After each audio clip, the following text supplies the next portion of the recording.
कोल्हापूर म्हटलं की तांबडा पांढरा रस्सा खवय्यांना समोर दिसतो. मात्र आता दिग्विजय भोसलेंनी कोल्हापूरच्या मेनू कार्डमध्ये आगळ्या वेगळ्या पदार्थांची भर पाडली आहे. भातापासून तब्बल 521 पदार्थ त्यांनी बनवलेत.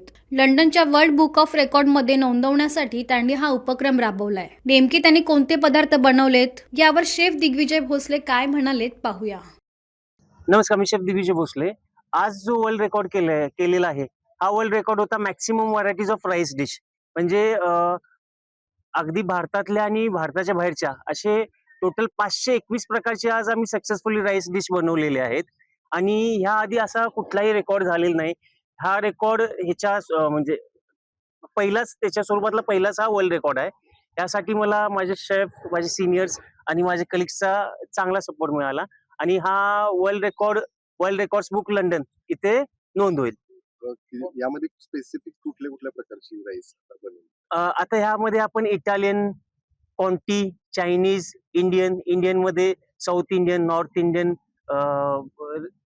बिर्याणीज आणि खिचडीज बनवलेले आहेत. आपण इथे ब्राऊन राईस वापरलेला आहे, आसामचा राईस वापरलेला आहे कोमल म्हणून, त्यानंतर रेग्युलर जास्मिन राईस वापरलेला आहे, स्टिकी राईस वापरलेला आहे आणि बासमती राईस वापरलेला आहे. खरं तर कोल्हापूर आपल्या तांबडा पांढऱ्यासाठी ओळखलं जातं. आता हे भाताचे एवढे प्रकार केल्यासाठी देखील आता ओळख वेगळी. हो, नक्कीच. कोल्हापूर तांबडा पांढरा आणि स्पेशली खवय्यांसाठी ओळखलं जातं. त्यात आणखीन एक भर पडली असं म्हणेन मी. अशा प्रकारची राईस बनवायला नेमकं किती वेळ आपल्या सगळ्यांना टीमला लागलेला आहे आणि हे रेकॉर्ड आता तुम्ही प्रस्थापित केलं? ओके, आता हे जो 750 आहे, 500 नाही, आणि हा रेकॉर्ड 521 to 750चा टार्गेट होता. आणि मी काय म्हणतो, हा केवळ आकडा नाही आहे, ह्याच्यामध्ये भरपूर रिसर्च आहे, लर्निंग आहे. आणि म्हणजे हा एक इतिहास आहे की एक स्टुडंट्स लोकांना आपल्या पुढच्या पिढीला एक एक लर्निंग आहे, टाइम, डिसिप्लिन, आणि त्या प्रकारे एवढ्या टाइम मध्ये बनवायचं आहे.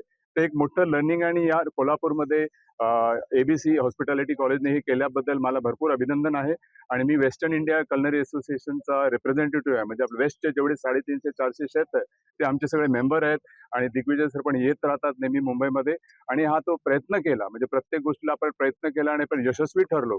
आणि मेन म्हणजे हे आपले नवीन पिढी त्याचे रिसर्च करतील. जे नावं त्यांनी राईसचे सांगितले, आज पुस्तकातलं ज्ञान वेगळं आहे, पण जेव्हा एक टार्गेट दिली जाते, ते यंग माणूस जाऊन रिसर्च करतो, हा कुठला, तो कुठला, कसा बनवायचा. पुस्तकातलं एज्युकेशन वेगळं आणि प्रॅक्टिकली जे करणं ते वेगळेपणा आहे.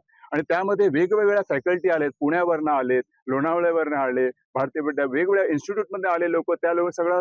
आणि हे शेफ लोकांचा जो ब्रदरहूड असतो, जो फ्रॅटर्निटी असतो, अख्ख्या भारतात, अख्ख्या देशात जे शेफ्स भेटतात, तर ओळखल्याशिवाय एका ब्रदरहूड आणि फ्रॅटर्निटी पुढे काय होणार की ही जी सगळी फ्रॅटर्निटी एकत्र आली, म्हणजे आपण कुठल्याही महाराष्ट्रामध्ये असो किंवा नॉर्थ मध्ये असो, सगळं एकत्र आले, सगळं मिळून आपण एकत्र केलो, तर किती विविध प्रकार नव्या पिढीला किती ज्ञान मिळेल त्याच्याबद्दल.